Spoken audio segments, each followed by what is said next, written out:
السلام علیکم۔ آج کے ہمارے لیکچر کا عنوان ہے کشور ناہید کی شاعری میں تانیثیت۔ تانیثیت کیا ہے اردو ادب میں، اس کا آغاز کیسے ہوا، اس پر میں نے پہلے سے ایک لیکچر آپ کے سامنے پیش کیا ہے، آپ اس کو دیکھ سکتے ہیں۔ نہایت آسان الفاظ میں اور وضاحت کے ساتھ میں نے اس پر بات کی تھی، اس کا لنک میں کمنٹ میں دے دوں گا، آپ اس کو دیکھ سکتے ہیں۔ آج کے اس لیکچر میں ہم کشور ناہید کی شاعری میں تانیثیت پر بات کریں گے۔ اس حوالے سے میں نے کشور ناہید کی مختلف نظموں کا حوالہ بھی دیا ہے۔ کشور ناہید 3 فروری 1940 عیسوی کو بلند شہر ہندوستان میں ایک قدامت پسند سید گھرانے میں پیدا ہوئی۔ ان کے والد نے 8ویں جماعت میں تعلیم کو حیربات کہہ دیا تھا۔ کشور کی والدہ صرف قرآن ناظرے پر پڑھ سکتی تھی۔ ان کے گھرانے میں عورتیں پردے کی سخت پابند تھی، اس لیے 7 سال کی عمر میں کشور ناہید کو بھی برقع پہنا دیا گیا۔ کشور ناہید نے اپنی زندگی کے تمام فیصلے روایت سے ہٹ کر کیے، یعنی اس کے خاندان میں جو روایت تھی اس کے خلاف انہوں نے اپنے تمام فیصلے کیے۔ 9ویں جماعت سے انہوں نے اخبار میں لکھنا شروع کیا۔ میٹرک کے بعد اپنی ضد منوا کر کالج میں داخلہ لیا، حالانکہ پہلے سے یہ ممنوع تھا، عورتوں کی تعلیم پر ان کے خاندان میں پابندی تھی۔ فرسٹ ایئر سے ہی شعر کہنے کا سلسلہ شروع کیا۔ گھر والوں کی شدید مخالفت کے باوجود ان کا علمی و ادبی سفر جاری رہا۔ اپنی شاعری میں ایسے نسوانی جذبات اور مسائل کا برملا اظہار انہوں نے کیا ہے کہ جنہیں بیان کرنا معیوب سمجھا جاتا تھا۔ وہ اپنے آپ کو ایک حقیقت پسند خاتون قرار دیتی ہیں جو حالات یا معاشرے کے جبر کا شکار رہی ہے۔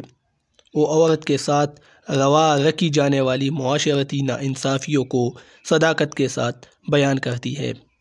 کشور ناہید نے براہ راست عورت کے جذبات اور مسائل کو موضوع بنایا اور پورے شعور و ادراک کے ساتھ اپنی شاعری میں ان سماجی رویوں پر احتجاج کیا جن کا شکار خواتین تھی۔ کشور ناہید کی شاعری اس حوالے سے بھی اہم ہے کہ انہیں عورت کے حقوق کا علم ہے اور ان حقوق کی حق تلفی پر وہ ہمیشہ آواز اٹھاتی رہی ہے۔ وہ اس زمانے کی عورتوں کو شعور دینے کی کوشش کرتی ہیں۔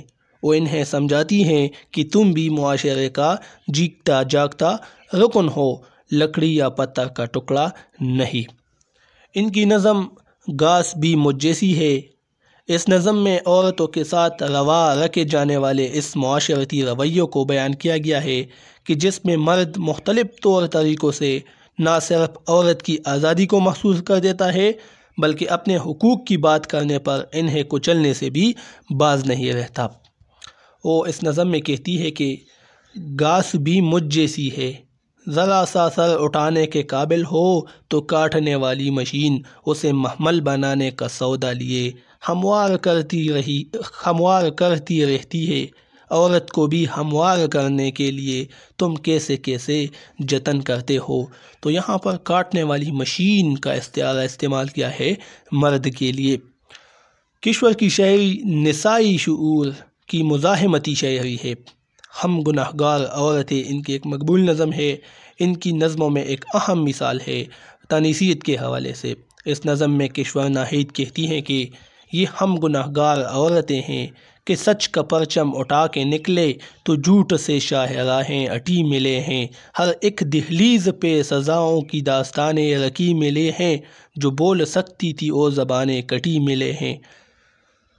ہمارے معاشرے کا یہ عمومی رویہ رہا ہے، ایک روایت چلی آ رہی ہے کہ عورت کو محکوم رکھا جائے، اس کی تربیت اس طور پر ہو کہ وہ بغیر سوچے سمجھے کسی مشین کی مانند حکم کی تعمیل کرتی رہے، چاہے اس تعمیل میں اس کا وجود ظاہری یا باطنی طور پر مفلوج ہو کر ہی کیوں نہ رہ جائے۔ اسے آواز اٹھانے یا اپنی تکلیف بیان کرنے کا کوئی حق حاصل نہیں ہے۔ ہمارے معاشرے میں یہ روایت آ رہی ہے۔ کشور ناہید کی نظم میں عورت کے سماجی مرتبے اور بنیادی حقوق کے تحفظ کا احساس ملتا ہے۔ اخلاقی اور سماجی بے توقیری، سماجی بندنے اور مرد کی حاکمیت کے خلاف شدید احتجاج کشور ناہید کی نظموں کا بنیادی موضوع رہا ہے۔ کشور ناہید عورتوں کا سکون، عورت کی آزادی میں تلاش کرتی ہے۔ عورت پہلے گھر کی تنہائی میں قید ہے، پھر نئی زندگی کے نام پر ایک اور مرد کے حوالے کر دی جاتی ہے۔ عورت کو غیرت و عزت کا استعارہ بنا کر اس کی قید مزید سخت کر دی جاتی ہے۔ کشور ناہید کا تعلق اگرچہ ایک ایسے خاندان سے تھا کہ جہاں عورتیں روایات کے نام پر خاندان کی عزت و ناموس کی محافظ تھی، عورتوں کی آزادی کا تصور ناممکن تھا، تعلیم کے نام پر صرف چند مذہبی کتابیں پڑھنے کی اجازت تھی اور ان کی زندگی کا محور گھر اور گھر کی افراد کی خدمت تھا۔ ان حالات میں اپنے جذبات کا اظہار کرنا آسان کام نہیں تھا ایک عورت کے لیے، اور خاص طور پر نسائی جذبات کو، عورت کے جذبات کو، جس کے بیان کرنے پر سماج نے اندیکھی پابندیاں عائد کر رکھی تھی۔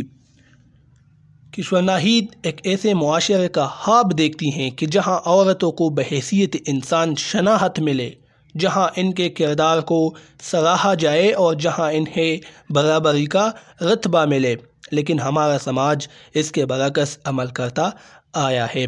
نظم میری مانوں میں وہ لکھتی ہے کہ اگر تم بات ہی کرنا چاہتی ہو تو تمہاری سزا موت ہے، اگر تم سانس ہی لینا چاہتی ہو تو تمہاری جگہ قید خانہ ہے۔ عورتوں سے متعلق ہے نظم بھی تانیثیت کے حوالے سے ہے، تو اس کا ذکر بھی میں نے یہاں پر کیا ہے۔ خواتین کے حقوق کے لیے جو آوازیں اٹھی اور جدوجہد کی گئی، ان تمام کاوشوں کے نتیجے میں 20ویں صدی تک آتے آتے عورتوں پہ ملازمتوں کے دروازے بھی کھل گئے، اور گھٹن زدہ ماحول میں زندہ رہنے والی عورت نے دیکھتے ہی دیکھتے اپنی اہمیت اور ضرورت کو تسلیم کروا لیا۔ اپنی نظم 21ویں صدی کا زمانہ، اس میں کشور ناہید یوں بیان کرتی ہے کہ یہ صدی جو بیتی ہے وہ صدی تمہاری تھی، یہ صدی جو آئے گی وہ صدی ہماری ہے، یعنی عورتوں کو حقوق ملنے والے ہیں۔ تو یہ آج کی ویڈیو تھی، امید ہے آپ لوگوں کو پسند آ چکی ہوگی۔ انشاءاللہ پھر نیکسٹ ویڈیو میں ایک اور لیکچر پر ہم بات کریں گے، اور اب آپ مجھے اجازت دیجیے۔